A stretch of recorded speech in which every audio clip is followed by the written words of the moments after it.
On voulait commencer par une ambiance assez bleutée, que ce soit assez moche, enfin en tout cas le moins esthétique possible, et que ce soit de plus en plus beau, parce qu'on épouse le regard de Lily la mère. Le chef opérateur, il s'appelle Manuel Bolaños.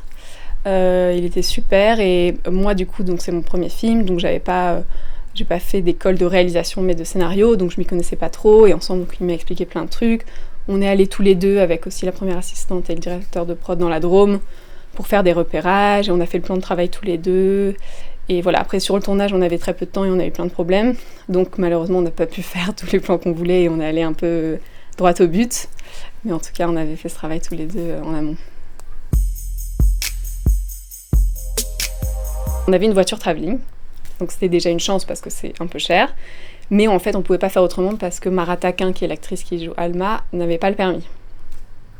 Donc à la fois, au début c'était un peu un problème qu'elle n'ait pas le permis, parce qu'on s'est dit merde, comment on va faire, voiture travelling c'est cher et tout, et du coup ça nous a permis d'avoir, enfin il n'y avait que ça comme solution, et c'est assez un luxe d'avoir une voiture travelling parce qu'on peut se mettre partout et c'est assez confortable, mais on l'avait qu'une demi-journée.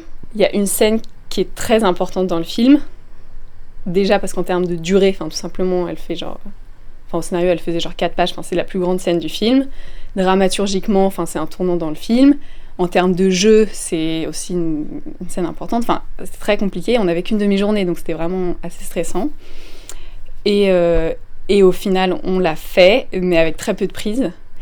Et ça s'est bien passé. L'actrice s'appelle Julianne Roth. Et elle a des très beaux cheveux. Et elle m'a d'ailleurs appris qu'elle avait des rajouts. Donc elle avait des encore plus beaux cheveux, mais beaucoup de cheveux. Donc je me suis dit, oh là là, enfin, comment on va faire ? Et moi, je voulais pas lui demander de se couper les cheveux, parce qu'elle a enchaîné plein de tournages, et pour moi, c'était genre 3 jours, enfin voilà. Et du coup, on a fait appel à un prothésiste. Déjà, c'est assez... Donc lui, il est chef maquilleur prothésiste, c'est ça son terme exact. C'est vrai que c'est un métier assez peu connu, il s'appelle Adrien Guiffard. Et donc, on a fait un essai avant le tournage, parce que moi, j'étais un peu dubitative. Je me suis dit, bon, est-ce que ça va marcher, un faux truc sur la tête ? Enfin, si ça fait fake, ça va pas du tout. Et encore, quand il y a le bonnet, on peut...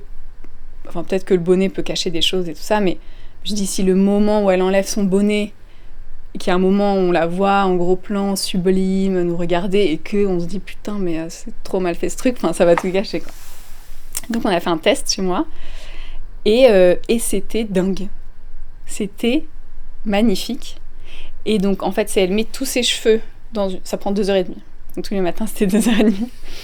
Donc, elle met tous ses cheveux, dont les rajouts, dans une sorte de bonnet qui est recouvert d'un autre bonnet, et tout ça est peint, pchit, machin. Il y a une maquilleuse qui fait... Enfin, c'est un truc assez dingue.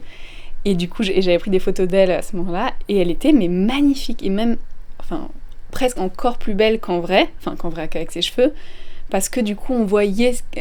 Elle est extrêmement belle de base, mais du coup, tout ses traits ressortaient, ses yeux, et elle était sublime. Et ce que j'ai adoré, et moi, je voulais qu'elle soit belle, je voulais qu'on se dise, elle enlève, on voit à travers son âme, quoi. Sur le plateau, on avait la maquilleuse qui gérait... donc Adrien avait briefé la maquilleuse, elle était là ce jour-là pour lui apprendre comment bien gérer, parce que ce qui est difficile, c'est de gérer la transition de crâne à peau pour qu'on croie que ça fasse qu'un.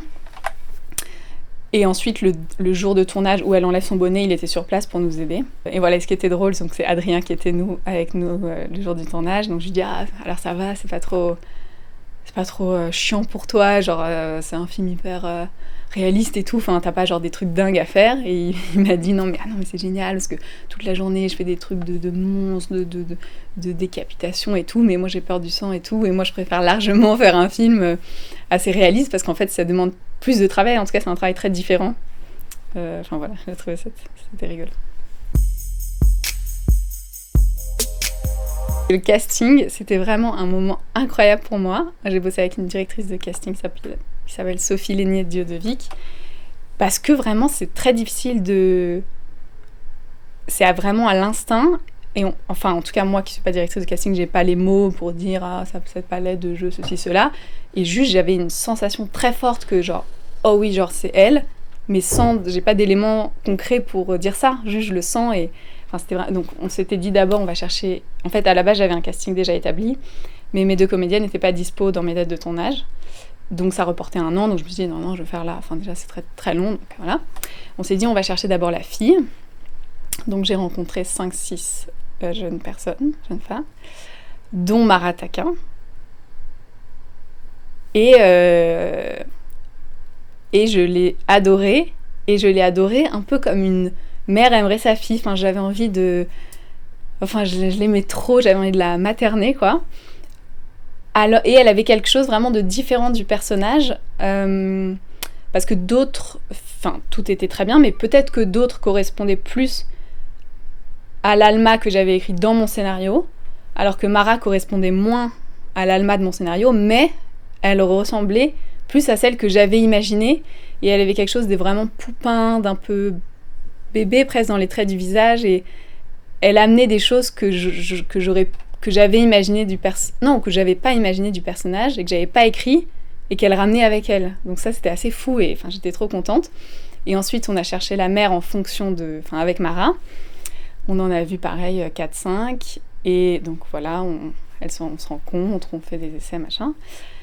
Et après on se pose, donc moi, Sophie et Mara, et je dis alors les filles, qu'est-ce que vous avez pensé machin. Donc Sophie dit moi je peux rien dire, je vous laisse discuter.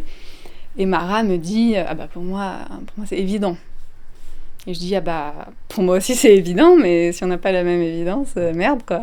Et en fait on pensait toutes les deux à Juliane, et il s'était passé un vrai truc entre elles, et après j'avais à cœur, on s'est vus pour répéter tout ça, mais c'était plus, j'avais envie qu'elles se voient, qu'elles se créent aussi une relation toutes les deux sans moi, et je pense que ça a assez bien marché, et dans le film, j'aime bien, je trouve qu'elles se touchent, je trouve que c'est crédible, le fait qu'elles soient mère et fille, elles ont une sorte de complicité gestuelle et corporelle.